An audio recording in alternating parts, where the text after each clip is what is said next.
Monica Bachchan, and you're watching Metalogic PMS YouTube channel. The cruelty of global pandemic seems limitless.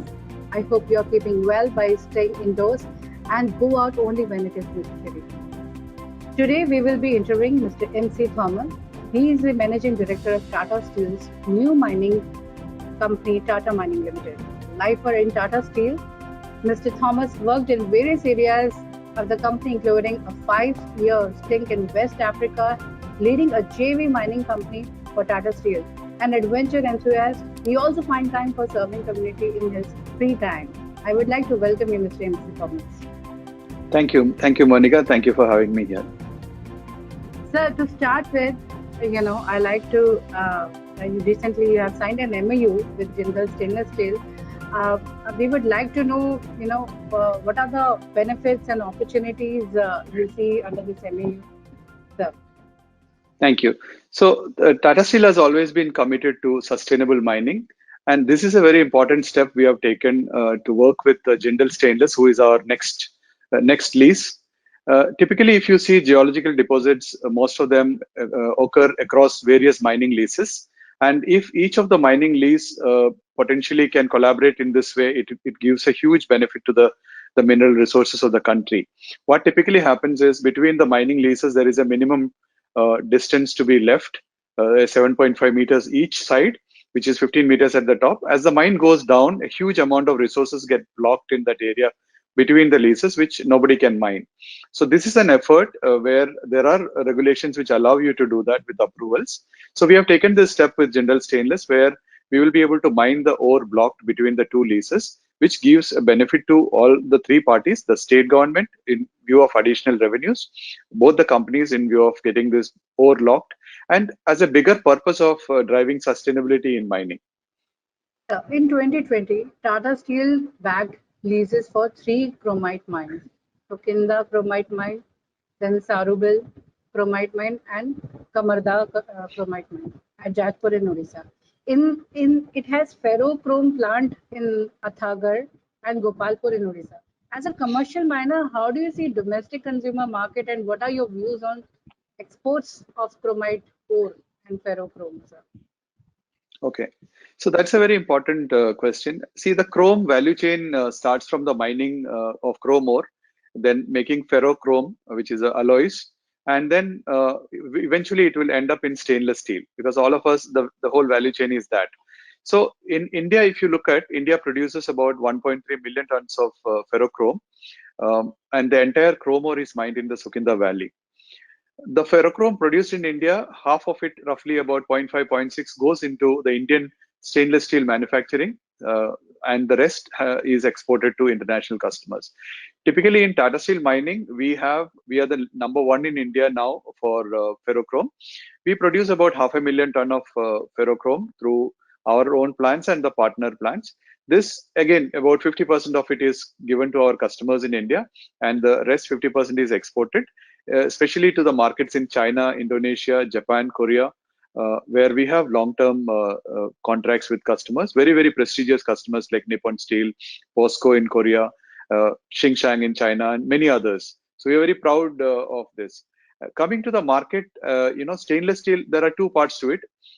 First of all, I had mentioned about the global market, because stainless steel globally is growing, and there is significant benefit of using stainless steel in various applications, and the new applications are coming. So today, world produces about 52 million tons of stainless steel, and half of it is produced in China. So overall, the demand for stainless steel increasing, and the production we expect to grow. India, being a country which is growing, has to significantly increase its stainless steel production, and there are already actions taken by different players in that space.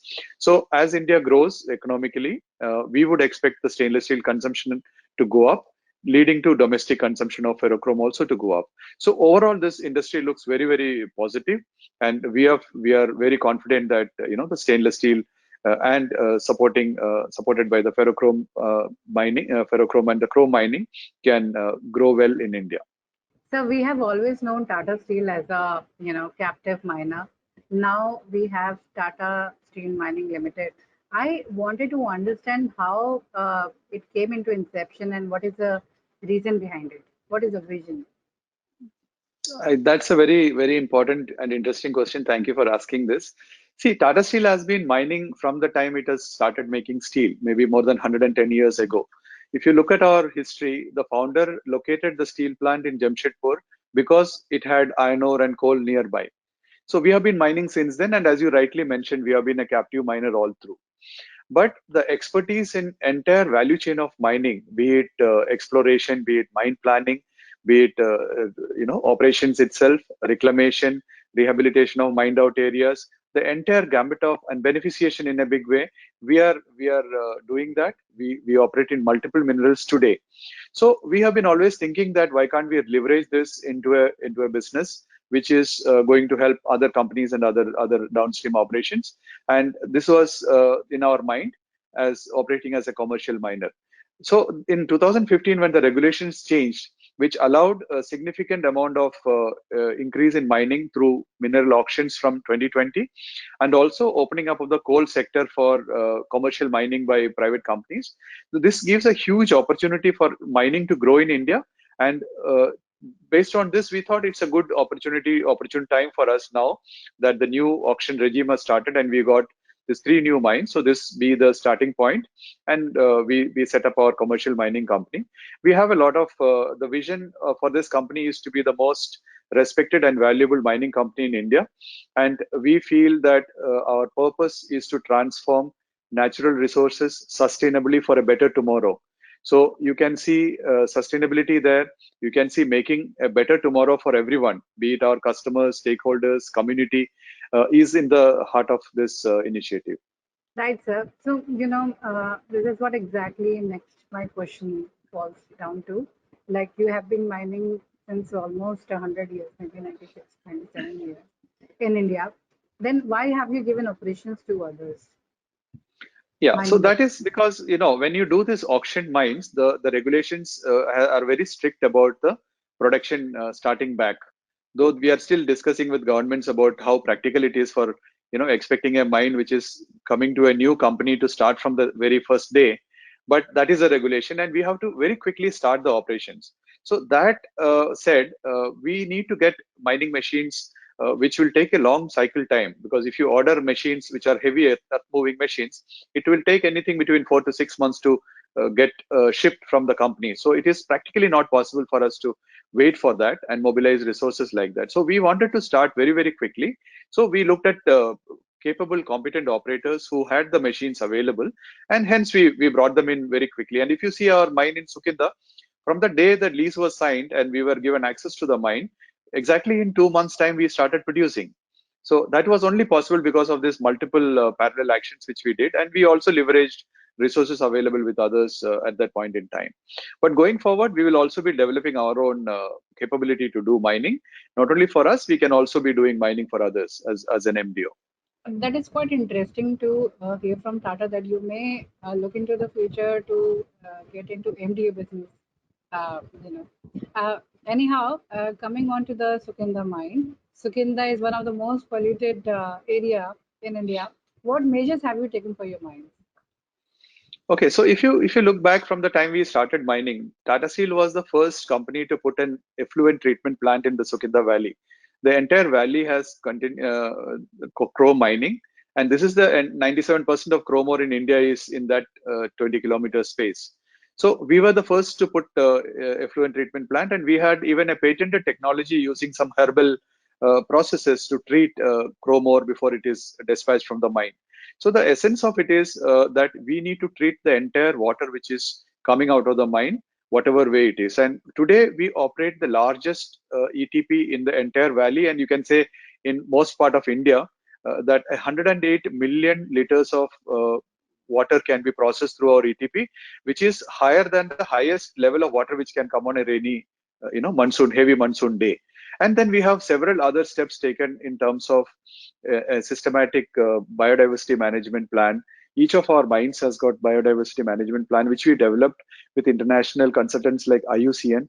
We also follow very strictly the environment pollution control measures like dust suppression in mining, etc. So as a company which is extremely committed to sustainable mining, we are very conscious, and we have, even I can say that the water which is treated from the ETP is further treated for drinking purpose in our own township. So that is a level of confidence we have, means the water we are discharging is completely consumable by human beings and animals. It's a fantastic news, and I must congratulate you for that. Thank you. As in recycling at such level is really commendable. Sir, gone through with one of the news article recently, and it's a beautiful piece that you have recruited 16 women drivers for heavy earth movers. Would you like to tell us, as in how Tata Mining is promoting women in mining?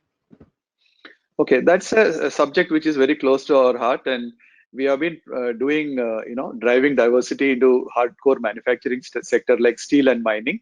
In Tata Steel itself, there is a lot of women who are working with us now. This step which you mentioned recently is that in our current mining operations in iron ore and coal, we have brought in women as trainees who would be trained through simulators and advanced techniques to operate heavy earth moving machines which are up to 100 tons capacity. So, which is a first step. In Tata Steel Mining, as I said, we have started in a very quick period of time, very short period of time. But we have a plan of building similar capabilities, developing women in all our future projects. Because in the coming days, you will see us in various other projects, and we will be building local women, local girls who are capable of being trained, and building them, giving them a career in mining, which is traditionally considered as a men's world. So I think we are looking forward to more such initiatives, and you will see more updates coming from us in terms of empowering and bringing women to hardcore operating areas like mining.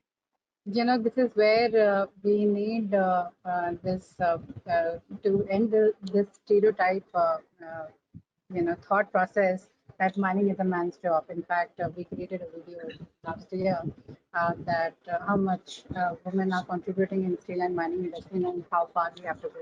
And I'm pretty sure Tata Absolutely. Steel will take it ahead, and we will see, a lot of women coming into steel and mining hardcore jobs. I'd like to ask, one last question from you. As the raw material prices across all sectors are skyrocketing, how do you see chrome ore prices in the near future? So that's my guess is as good as yours. But typically when the commodities are up, when the metals are up, obviously the downstream, the raw materials will also be up. It is a normal trend across. But at the moment, the demand is strong, and there are the reasons because of which the both stainless steel and carbon steel are doing well are strong. So we feel that this will continue for some more time, and then ups and downs, cyclical nature of business is always there. So we continue to operate whatever is the price levels, etc., in a more efficient and efficient manner, and in a very, very close coordination with our customers.